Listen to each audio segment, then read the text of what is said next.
Assalamualaikum warahmatullahi wabarakatuh.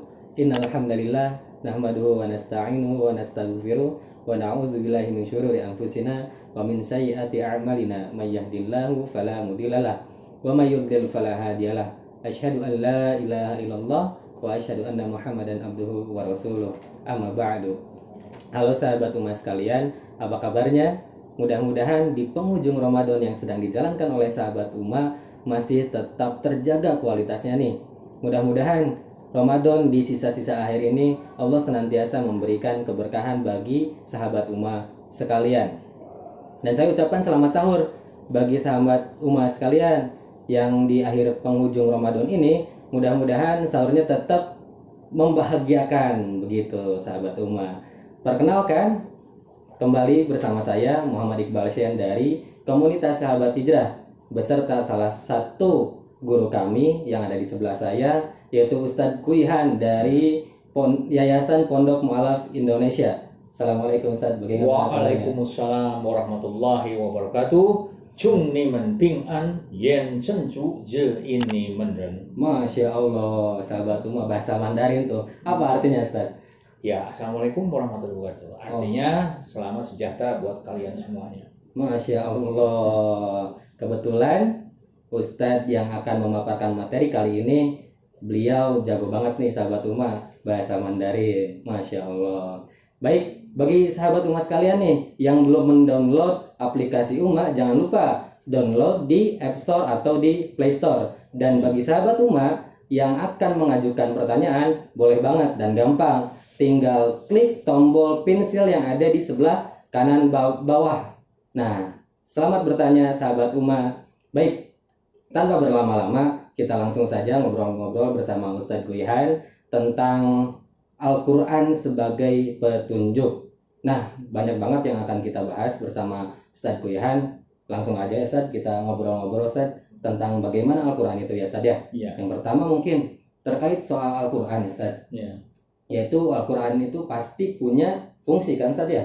Nah, kira-kira apa itu Ustadz fungsi Al-Quran itu? Sebelum sampai ke arti daripada fungsi, saya mau menyapa dulu kepada sahabat Uma ya. Bismillahirrahmanirrahim, para sahabat Uma yang senantiasa dirahmati oleh Allah Subhanahu wa taala. Mudah-mudahan para sahabat senantiasa dalam keadaan sehat walafiat. Amin. Dan mudah-mudahan di dalam keadaan kita sekarang dalam pandemi wabah corona ini, kita senantiasa diberikan ketabahan dan kesabaran oleh Allah Subhanahu wa taala. Dan mudah-mudahan kualitas ibadah kita tidak berkurang ya dari hari ke hari, walaupun kita banyak beribadah di rumah tapi tidak mengurangi kualitas ibadah kita. Amin. Para sahabat umat yang senantiasa dirahmati oleh Allah Subhanahu wa taala, kita tanpa terasa ya Kang Sen ya, sudah memasuki kurang lebih sudah hampir 20 harian kita melaksanakan ibadah saum nih ya. Kita mungkin sekarang lagi di penghujung 10 hari terakhir nih ya. Dan sebagaimana yang disabdakan oleh baginda Rasulullah SAW, bahwa 10 hari yang pertama itu adalah rahmat, kemarin sudah dijelaskan ya.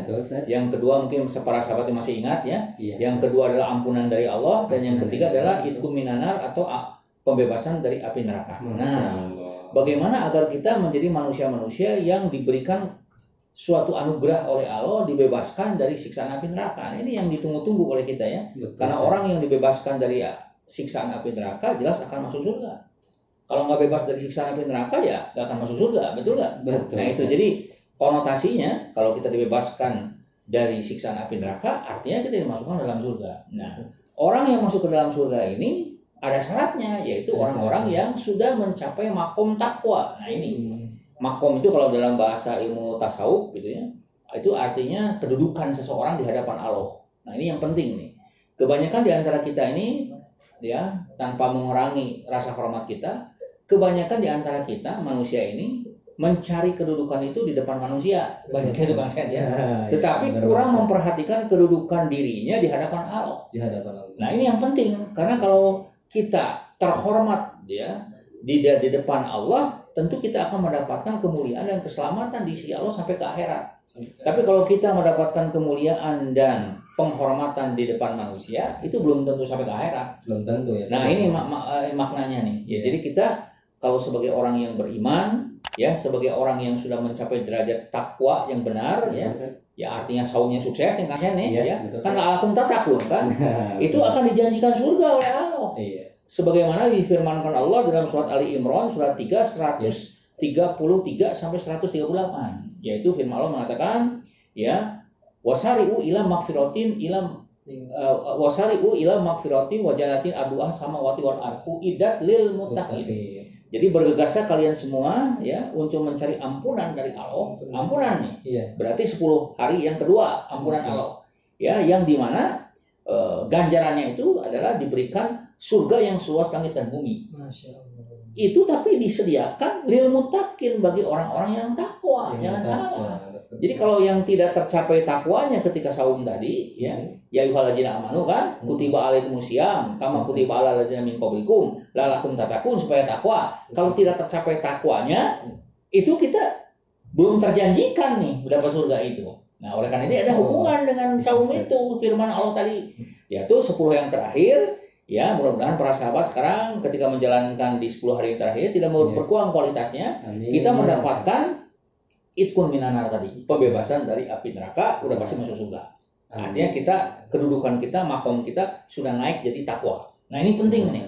Ya, makanya kenapa setiap mubalek, ya, kalau dalam khutbah-khutbah terutama khutbah Jumat kan selalu diingatkan kepada jamaah itu. Ya ayyuhalladzina amanu ittaqullaha haqqa tuqatih kan wa la tamutunna illa wa antum muslimun. Kan gitu. Jadi disuruh takwa dulu. Wahai orang beriman, bertakwalah kepada Allah dengan sebenar-benarnya takwa. Gitu ya.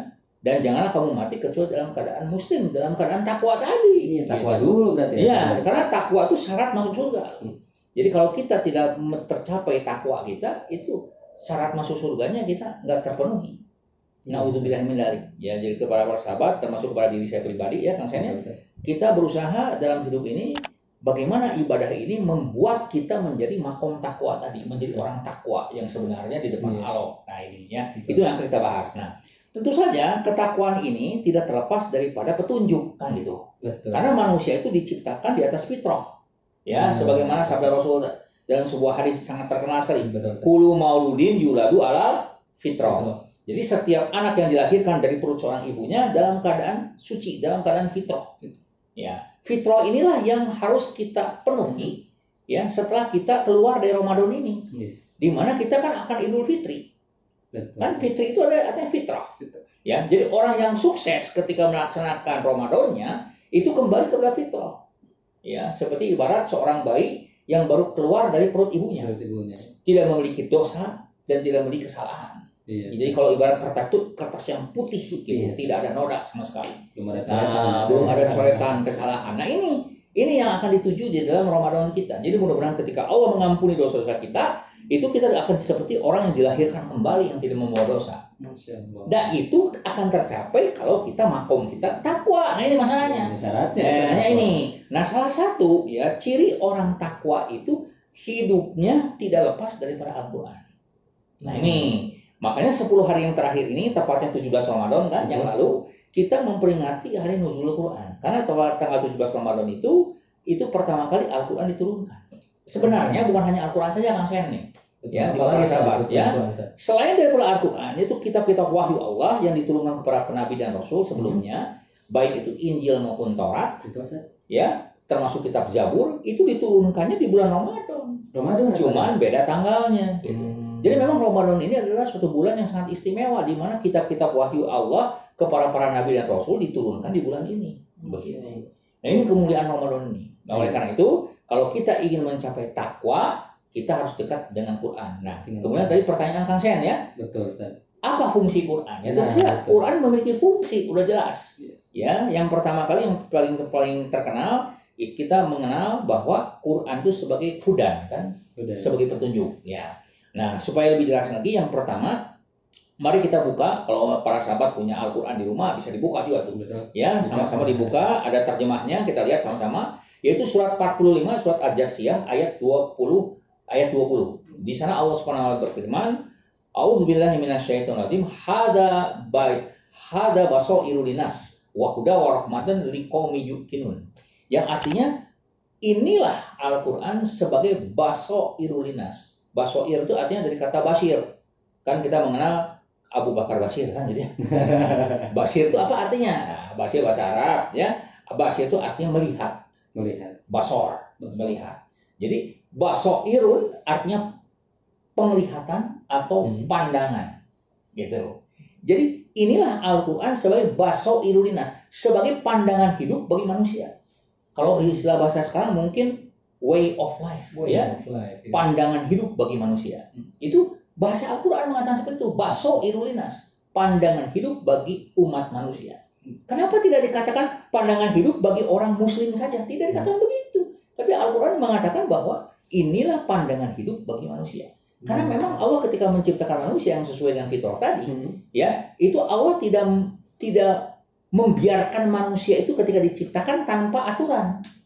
Tapi Allah mendampingi dengan manual booknya. Nah, manual booknya itulah yang disebut dengan Al-Quran sebagai petunjuknya. Nah, inilah salah satu rahmat dari Allah supaya manusia jangan sampai tersesat dari jalan Allah. Ya, ketika diciptakan oleh Allah Subhanahu wa taala. Tentu Allah ketika menciptakan manusia memiliki tujuan, betul nggak? Tidak ada satupun ciptaan Allah yang tidak ada tujuannya ketika diciptakan.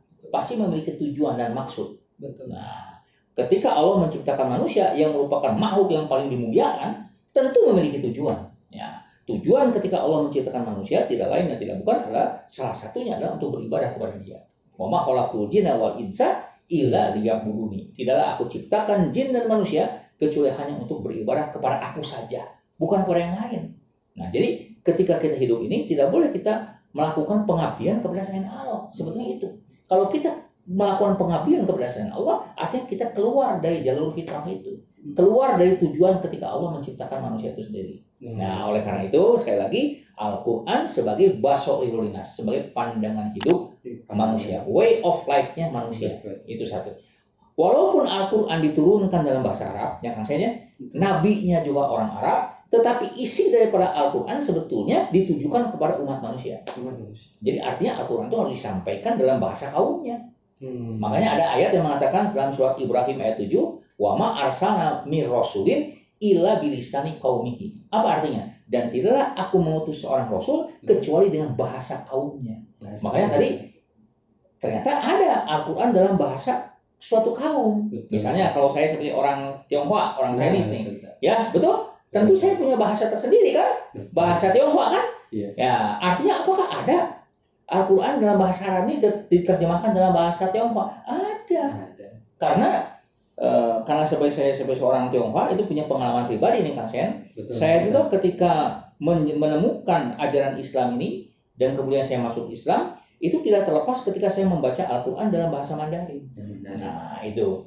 Ya, satu ayat yang pertama kali yang menarik saya untuk saya bahas pada saat itu dan saya ingin tahu apa maksud daripada ayat ini.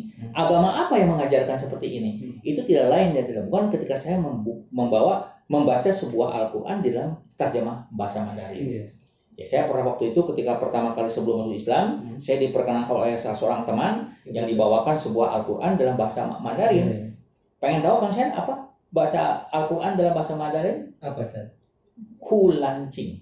Tapi sanes lancingan. Kalau lancingan kan ya itu bahasa Sunda ya. Ya celana itu kan begitu kan. Ini bukan celana ya. Kulancing itu artinya Al-Quran. Artinya itu. Pada saat itu saya belum tahu bahwa kulancing itu adalah Al-Quran yang dibaca menjadi kitab suci orang Islam. Belum tahu pada saat itu. Nah, kemudian saya penasaran, saya baca satu surat dan kebetulan yang saya baca satu surat itu surat yang sangat menohok pikiran sekaligus hati saya. Karena surat ini adalah surat yang paling istimewa dalam Al-Quran, yaitu surat Al-Ikhlas. Karena saya pernah dengar nggak sabda Rasulullah SAW dalam sebuah hadis bahwa Al-Ikhlas itu adalah sepertiga daripada Al-Quran. Betul nggak? Itulah yang saya baca pada saat itu. Tetapi dalam bahasa Mandarin. Dengan judul yang sangat menarik. Kenapa saya baca ayat surat itu? Karena judulnya menarik, yaitu Ikeliangse. Apa Ikeliangse itu? Keikhlasan. Luar biasa. Ya, itulah yang memperkenalkan saya kepada Allah sebagai Tuhannya manusia. Gitu. Ya, banyak sekali sekarang manusia-manusia yang bertuhan, tetapi Tuhan yang mana? Itu pertanyaannya. Apakah Tuhannya Kang Sen sebagai orang Sunda dengan Tuhannya saya sebagai orang Tionghoa beda atau sama? Itu harus dipertanyakan sebetulnya. Betul nggak? Nah, walaupun kulit kita berbeda, bahasa kita berbeda, apakah pencipta kita berbeda atau sama? Itu yang harus kita jawab. Betul? Dan ternyata ketika mau menjawab itu harus menggunakan fakta kan? Betul. Faktanya adalah ketika kita dilahirkan ke muka bumi ini, ternyata berasal dari tempat yang sama. Apa tempat yang sama? Itu rahim seorang ibu. Makanya kenapa Ramadan di dalam penanggalan Islam jatuh pada bulan ke-9. Karena 9 itu menunjukkan 9 bulan kita berada di dalam perut ibu kita. Makanya begitu keluar dari Ramadan kita Idul Fitri. Kembali kepada fitrah seperti bayi yang baru dilahirkan dari perut ibunya. Seluruh manusia. Jadi Islam itu sebetulnya bukan milik orang muslim saja. Islam itu bukan milik suatu bangsa, bukan milik seorang kelompok atau suatu suku. Tapi Islam itu seluruh alam ini, rahmatan lil alamin, gitu katanya gitu. Nah ini yang banyak tidak dipahami oleh orang-orang muslim sendiri, maaf nih. Termasuk juga oleh kebanyakan manusia. Karena orang muslim tidak paham Islam, maka akhirnya ketika dia menyampaikan Islam, Islam yang disalah mengertikan oleh orang-orang non muslim. Nah ini kewajiban kita sebagai orang Islam, jangan sampai Islam ini disalah mengertikan gitu. Nah ini penting kan? Oleh karena itu supaya tidak salah mengerti, kita jangan jauh-jauh dari manual booknya. Apa? Al-Quran. Nah itu, jadi fungsi Quran yang pertama basoirul linas. Yang keduanya wahudan. Petunjuk. Di samping pandangan hidup, petunjuk. Apa petunjuk itu? Rambu. Nah, jadi kalau ibarat sebuah jalan, karena hidup itu adalah ibarat seseorang yang sedang berjalan, kan gitu, Pak, menuju suatu tujuan kan? Betul. Ya, namanya hidup itu kan dari hari ke hari itu kita kan berjalan menuju suatu tujuan kan? Bahkan umur kita yang Pak ini tidak dikatakan panjang, tapi kita mendekati yang namanya kematian. Ya, yang namanya umur itu kalau menurut agama kita, yaitu agama Islam, itu yang namanya umur itu dari hari ke hari itu makin berkurang. Tidak ada yang namanya panjang umur sebetulnya. Yang ada itu adalah panjang amal soleh kita. Jadi bagaimana kita mengisi hidup ini? Sekalipun mungkin secara hitungan matematik, gitu ya, umur kita itu misalnya tidak begitu lama, gitu ya, tetapi berkualitas. Itu yang penting. Ketika umur kita berkualitas, maka kita dikatakan panjang umur. Kan saya pengen tahu gak? Ketika Imam Al-Ghazali ketika meninggal umur berapa? Nggak tahu kan ya? Imam Al-Ghazali ketika meninggal, Imam Al-Ghazali kita tahu semua. Dia seorang tokoh tasawuf, betul? Pengarang Ihya Ulumuddin, betul? Banyak kitab-kitabnya ya yang dihasilkan oleh beliau, di antaranya Minhajul Abidin, betul? Kemudian Ihya Ulumuddin dan sebagainya. Beliau tuh wafat di usia ke-56. 56 tahun. Enggak tua-tua amat. Betul? Betul, tapi ilmunya sampai hari ini, ya kitab-kitabnya, peninggalan-peninggalan beliau, karya-karya beliau dipakai oleh orang-orang yang mau belajar Islam di pesantren-pesantren. Betul? Di seluruh dunia, bukan hanya di Indonesia. Betul? Sampai hari ini. Kalau Anda buka Google saja, karya-karya Imam Ghazali banyak sekali. Diterjemahkan dalam berbagai bahasa. Artinya, beliau itu panjang umur. Begitu. Imam Nawawi, contohnya Imam Nawawi. Pengarang buku Arba'in, 40. Hadis-hadis Arba'in, hadis Nabi. Kan begitu? Betul? Imam Nawawi itu wafat pada usia keberapa? 42 tahun. Sangat muda sekali. Betul? Tapi beliau itu panjang umur. Karena karyanya itu yang bisa dinikmati oleh orang-orang setelahnya. Sangat bermanfaat. Makanya kan Nabi mengatakan khairunas yanfa'unas. Bagaimana kita menjadikan Ramadan ini menjadi Ramadan yang berkualitas terhadap orang-orang yang menjalankan ibadah di bulan suci ini. Begitu. Makanya dikatakan hudan, petunjuk. Jadi kalau ibarat perjalanan ada petunjuknya, ada rambunya. Kapan kita harus berhenti, kapan kita harus berjalan, kapan kita harus bersiap-siap. Kan begitu. Betul. Nah, Al-Qur'an tuh membatasi kita ya bagaimana kita bergerak, apa yang harus kita wajib lakukan, apa yang wajib kita hindari. Nah, itulah yang disebut dengan petunjuk. Dan yang ketiga adalah warahmah. Tuh. Ya, karena rahmat itu kenapa ditempatkan di belakang?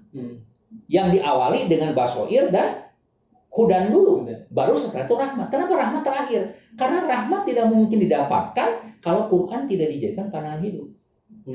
Pertanyaannya sekarang, apakah kita sebagai orang Islam sudah menjadikan, atau kita sebagai manusia sudahkah menjadikan Al-Quran sebagai pandangan hidup kita? Itu pertanyaan kita. Ini harus dipertanyakan kepada diri kita. Kalau belum, berarti jangan harap kita mendapatkan rahmat. Itu Kang Kasep. Yang pertama itu. Itu fungsi Quran yang pertama. Masih ada yang lain nih. Jadi menarik ya Ustaz ya, ketika Ustaz tadi di awal membahas justru Al-Quran itu sebagai pandangan hidup ya Ustaz. Pandangan hidup. Ya mungkin banyak sekali manusia, terutama orang Islam itu sendiri ya Ustaz, ya, lupa akan Al-Quran itu sendiri, bahwasannya memang Al-Quran itu dijadikan sebagai pandangan hidup, jadi nggak jadi pandangan gitu Ustaz. Jadi pandangannya itu bukan Al-Quran diganti sama yang lain gitu, padahal fungsinya salah satunya sebagai pandangan gitu ya Ustaz. Betul sekali. Masya Allah, menarik sekali sahabat Ummah pembahasan kita hari ini. Dan Kang Sen, ada salah satu karya seorang ulama yang ditulis, ini ulamanya sudah wafat ya, pernah mengarang sebuah tulisan yang namanya Ma'alim fi Atorik. Ya, Ma'alim fi Atorik ini diterjemahkan dalam bahasa Indonesia itu diterjemahkan dengan pengertian petunjuk jalan. Ya. Di dalam buku itu namanya Said Qutb ya, dari Mesir ya. Itu di dalam buku itu beliau itu mengarang buku tersebut dalam 12 bab. Nah, bab pertama beliau menulis sebuah tulisan dengan judul Al-Qur'aniyun Farid. Jilul Al-Qur'aniyun Farid. Artinya generasi Quran yang unik. Ya, jadi Jilul Qur'aniyun Farid itu artinya generasi Quran yang unik. Kenapa beliau menulis tulisan tersebut? Beliau ternyata mencermati apa yang menyebabkan generasi sahabat dikatakan umat yang terbaik. Makanya ada satu firman Allah dalam Al-Quran kan, kuntum khairu ummatin kan, ukhrijat linas kan. Nah, engkau adalah umat yang terbaik yang dilahirkan di tengah-tengah umat manusia. Nah, pertanyaannya sekarang, apakah umat Islam sekarang menjadi umat yang terbaik di tengah-tengah umat manusia? Saya kira kita tidak pantas mengatakan terbaik hari ini. Betul? Betul, Ustaz. Ternyata kuntum khairu ummatin itu ditujukan kepada generasi sahabat, bukan generasi sekarang. Ya, tapi bukan berarti saya mengecilkan peranan orang muslim sekarang, tidak ya. Tetapi sebetulnya ayat itu ditujukan kuntum khairu ummatin itu kepada para generasi sahabat. Karena generasi ini tidak pernah lahir lagi ke dunia ini. Generasi sahabat ini. Kenapa? Generasi ini dikatakan generasi terbaik. Nah, ternyata Said Qutb menulis alasannya. Nah, alasannya ternyata ada 3. Yang pertama, generasi sahabat itu yang membedakan antara kita dengan generasi sahabat. Yang pertama kata Said Qutb, bahwa generasi awal itu yang disebut generasi sahabat itu menjadikan Al-Quran itu sebagai satu-satunya sumber pengambilan, satu-satunya pandangan hidup. Satu-satunya ya. Nah, berbeda dengan generasi sekarang. Kalau generasi sekarang menjadikan Quran sebagai salah satu pandangan hidup. Betul sekali. Ini beda kan? Iya, betul. Beda loh kalimatnya. Kalau zaman dulu mah satu-satunya, kalau sekarang salah sahiji. Nah, salah satu saja. Itu beda hasilnya. Karena generasi sahabat itu menjadikan Al-Quran sebagai satu-satunya pandangan hidup, maka segala apa yang dia lakukan dalam hidup ini, mulai dari bangun sampai dia tidur lagi, itu didasarkan kepada Al-Quran, didasarkan kepada sunnah Rasul. Akhirnya lahir sebagai generasi terbaik. Kalau umat sekarang kan tidak. Betul? Bahkan masih banyak di antara kita, maaf, orang muslim yang sampai tua juga tidak bisa baca Quran. Boro-boro mau memahami Quran, apalagi mengamalkan, masih jauh. Ya, harus kita akui, jujur. Ya, mari kita dalam bulan Ramadan itu muhasabalina kan, introspeksi. Kita jujur. Ya, bagaimana kita akan jadi khairul ummatin kalau seperti itu? Itu pertanyaan pertama. Yang keduanya, generasi sahabat kata Said Qutb yang membedakan dengan generasi sekarang, ketika dia berhadapan dengan Quran, itu ibarat tentara dalam militer itu seorang komandan dengan anak buahnya. Jadi komandannya adalah Al-Quran, ya, sedangkan orang yang muslim, orang-orang yang beriman kepada Quran itu sebagai anak buahnya. Jadi ketika berhadapan dengan Quran, itu dianggap sebagai komandan. Apa yang diperintahkan Quran dan apa yang dilarang dalam Al-Quran, mereka siap menjalankannya. Nah, kan beda dengan kita. Ya? Kita pikir begitu, mereka pikir gitu, tidak seperti itu. Maka akhirnya kita berbeda dengan generasi sahabat.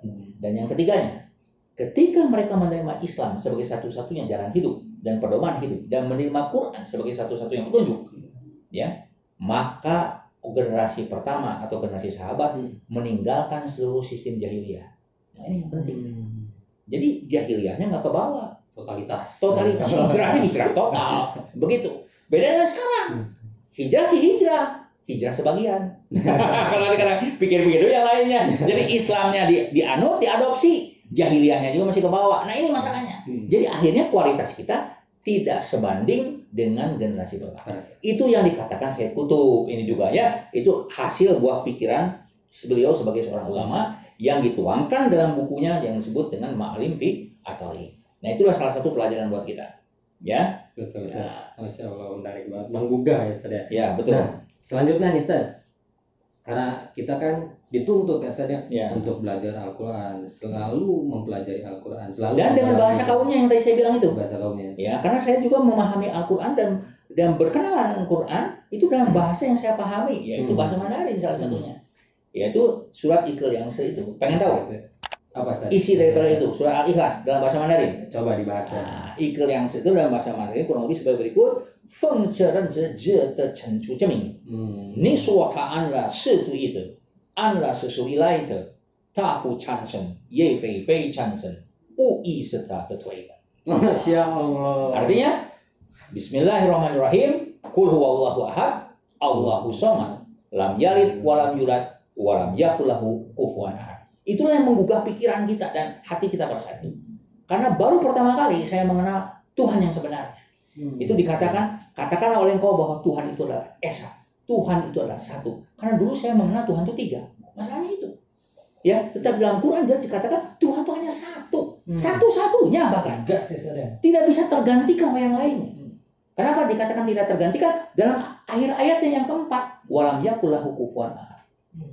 Ya, itu. Yang artinya tidak ada sesuatu yang bisa menyamai dia. Jadi tidak tergantikan. Jadi yang melahirkan Kang Sen, yang menciptakan Kang Sen, walaupun Kang Sen mungkin keturunan Sunda ya, betul? Betul, Ustaz. Ya, sedangkan saya keturunan Chinese, sama Tuhan yang sama sebetulnya. Karena lahir dari perut seorang ibu, begitu. Betul, Ustaz. Masya Allah.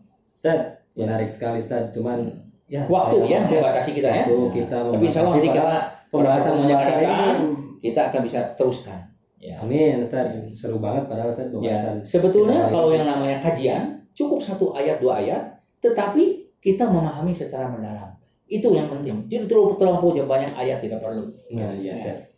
Nah, Ustaz, ada banyak nih Ustaz pertanyaan yang masuk ke kita, Ustaz. Ya, boleh, silakan. Saya bacakan, Ustaz. Yang pertama pertanyaannya dari Sri Adila. Ustaz. Alhamdulillah. Dia bertanya gini, Ustaz. Apa tanggapannya orang yang tidak bisa membaca Al-Quran, tapi dia membaca Al-Quran hanya dengan latinnya saja setiap hari atau terjemahannya, Ustaz? Apakah itu dosa? Ya, begini ya. Apa alasannya dia itu cuma membaca latinnya saja? Ya, ini motivasi juga penting. Ya, apakah dia karena tidak memiliki kemampuan untuk belajar bahasa Arab, karena mungkin saja dia sudah umurnya sudah uzur, atau gimana? Nah, itu harus dipertanyakan.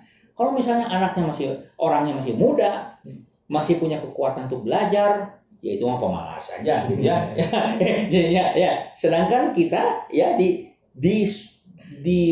didorong untuk menjadikan Quran kan sebagai petunjuk hidup kita. Betul. Bagaimana kita akan menjadikan Quran sebagai petunjuk kalau kita tidak tahu artinya? Jadi artinya kita harus mempelajari bahasa aslinya, yaitu bahasa Arab, bahasa Quran itu sendiri. Maka oleh karena itu kepada orang-orang muda nih, para sahabat umat nih, kebanyakan kan para sahabat umat itu anak-anak milenial nih, ya itu mudah-mudahan para sahabat ya, sahabat-sahabat umat ini generasi muda kan belajarlah Al-Quran, ya jangan malas. Itu saya kira begitu, ya. Masya Allah, mudah-mudahan bisa menjawab pertanyaan dari saudari Sri Adila. Nah, Ustaz, pertanyaan kedua nih, Ustaz, dari saudara Lang Buana. Nah, ini pertanyaannya menarik, Ustaz. Mungkin seputar fikih, Ustaz. Assalamualaikum. Waalaikumsalam, sahabat umat. Saya mau bertanya, bagaimana hukumnya membaca Al-Quran yang ada di handphone, tapi tidak berwudu dulu, Ustaz? Gimana Ustaz hukumnya, Ustaz? Nah, itu kan masalah ikhtilaf ya. Ada ulama yang kalau baca Quran harus berwudu dulu. Betul. Ya, tapi kalau cuma sekedar tarjamah dan sebagainya, saya kira tanpa wudu juga tidak akan ikhtilaf. Mungkin yang ikhtilaf itu ketika kita membaca mushaf Qur'annya. Nah, itu ada dua pendapat. Ada ulama yang wajib melakukan wudu dulu, ada yang sunnah, ya, ada yang mubah, boleh, nggak usah juga, kan begitu. Itu ada dalam ilmu fikih, gitu ya. saya kira mana aja yang utama, ya silakan Anda pilih karena masing-masing punya landasannya. Ya, Ustaz. Ya. Oke, Ustaz. Nah, pertanyaan ketiga nih, Ustaz. Apakah boleh mendengar sambil membaca Al-Quran lewat HP nih? Tapi dari wanita nih, Ustaz. Ya. Tapi nggak pakai jilbab, Ustaz. Boleh nggak tuh, Mas? Boleh, karena Quran itu kan hudalinas, ya petunjuk bagi manusia, ya bagi manusia. Jadi siapapun, bahkan non Muslim sekalipun, boleh mendengarkan Al-Quran, gitu. Karena waktu itu kan di zaman sahabat pun salah seorang saudara daripada Umar bin Khattab ketika Umar bin Khattab menjelang mau masuk Islam kan, itu yang Umar bin Khattab pada saat itu kan bukan Muslim, tapi kan dibacakan surat At-Toha waktu itu. Betul. Ya saudaranya yang sudah Muslim kan, itu menunjukkan boleh. Jika para orang non Muslim aja boleh, apalagi yang sudah Muslim, begitu. Nah, saya, Masya Allah. Mudah-mudahan bisa menjawab ya, jawaban dari Ustadz.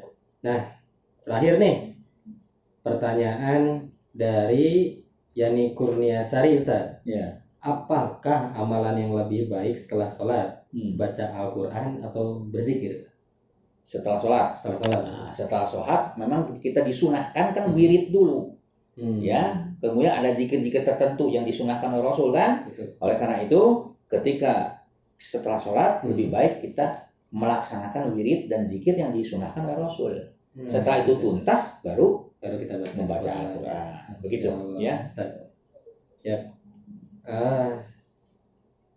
Ya, Masya Allah, Ustaz. Ya, kajian kali ini bukan cukup, Ustaz, sangat menggugah gitu ya, Ustaz. Ya. Apalagi bahkan kurang waktunya kayak saya kira. Kurang waktunya karena memang penting banget nih sahabat Uma. Kalau nanti disambung nih, Pak sahabat. Betul, Ustaz. Ya. Karena penting banget nih sahabat Uma.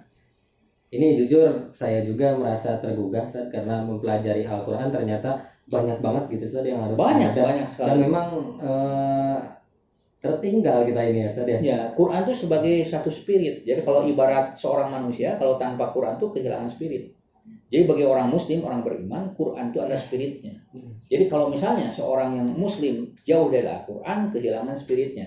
Ibarat seorang yang kelihatan dia berjasad tapi tidak memiliki ruhnya. Itu bahayanya di situ. Jadi kalau misalnya seorang Muslim jauh dari Al-Qurannya, ibarat mayat hidup. Ya, kaget ya. Nanti ya, paham ya, para sahabat ya. Jadi kalau Anda tidak mau disebut mayat hidup, yang disebut dengan zombie itu, maka Anda harus dekat dengan Quran. Ketika Anda jauh dari Quran, Anda hidup itu seperti zombie saja. Gitu. Masya Allah, Ustaz. Baik, sahabat Uma sekalian, menggugah banget tentunya ya. Mudah-mudahan di penghujung Ramadan ini kita membahas Al-Quran, dan Al-Quran senantiasa memberikan kita spirit yang tadi dijelaskan oleh Ustaz. Ya. Sehingga memang Al-Quran ini bukan hanya sebatas kita baca, Ustaz, tapi memang diperdalam, digali, serta diamalkan dengan penuh semangat gitu ya, Ustaz. Itu yang paling penting. Betul. Digali makna-maknanya itu yang harus dijadikan spirit hidup ini, jadikan pandangan hidup ini. Ya. Gitu. Saya kira kalau bangsa ini, umat kita, dari mulai rakyat sampai pemimpinnya menjadikan Quran sebagai spirit, sebagai pandangan hidup, saya kira nasib bangsa ini akan berubah. Tapi kalau tidak, tak bisa kita bayangkan apa yang akan terjadi pada bangsa dan umat ini. Na'udzubillah min dzalik. Baik, sahabat umat sekalian, karena memang waktu kita terbatas untuk membahas seputar Quran yang tadi dibahas, dan itu seru banget gitu sahabat umat. Tapi mudah-mudahan di waktu kita yang terbatas dan membahas singkat dapat memberikan manfaat yang banyak nih bagi sahabat umat sekalian. Tentunya dalam mempelajari Al-Quran serta mengamalkannya dengan penuh semangat. Mudah-mudahan Ustadz ya, pembahasan kita kali ini bermanfaat banget, Ustadz, bagi sahabat umat yang banyak tentunya gitu, Ustadz. Termasuk kepada diri saya pribadi. Amin. Saya pribadi juga berarti ya, Ustadz. Ya, kepada semuanya. Ya, Ustadz. Alhamdulillah, Ustadz, pembahasan kita di hari ini kita akhiri, Ustadz. Nah, insyaallah alangkah lebih afdol, itu lebih baik jika pertemuan ini ditutup oleh doa, Ustaz.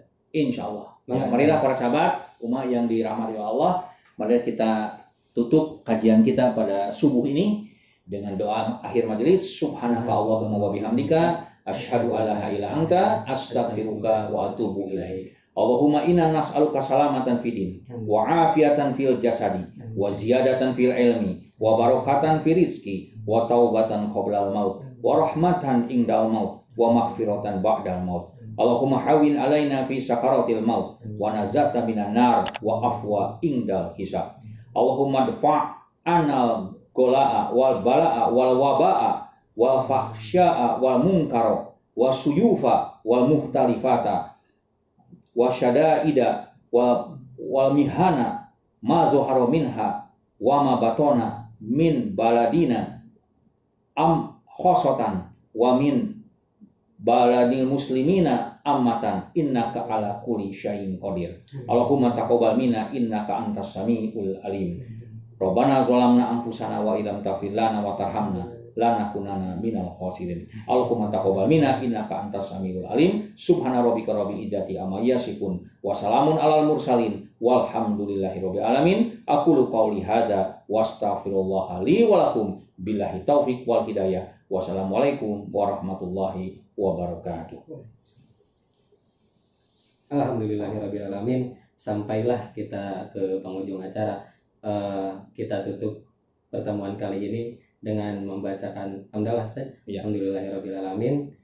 Sampai berjumpa di lain kesempatan, sahabat umat. Assalamualaikum. Kita terlahir untuk mencari jalan yang lurus. Dalam mendapatkan pengetahuan, dalam mencari pengalaman,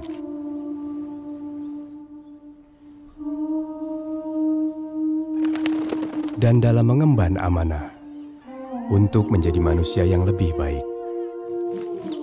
Namun, dalam perjalanan kita, dunia tidak selalu sejalan dengan keyakinan.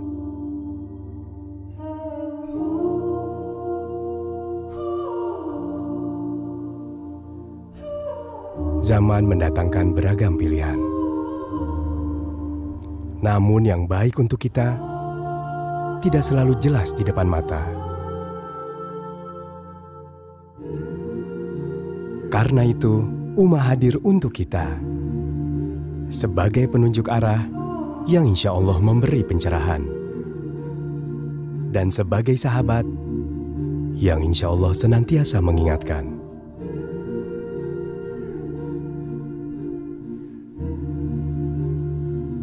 Dalam perjalanan kita pulang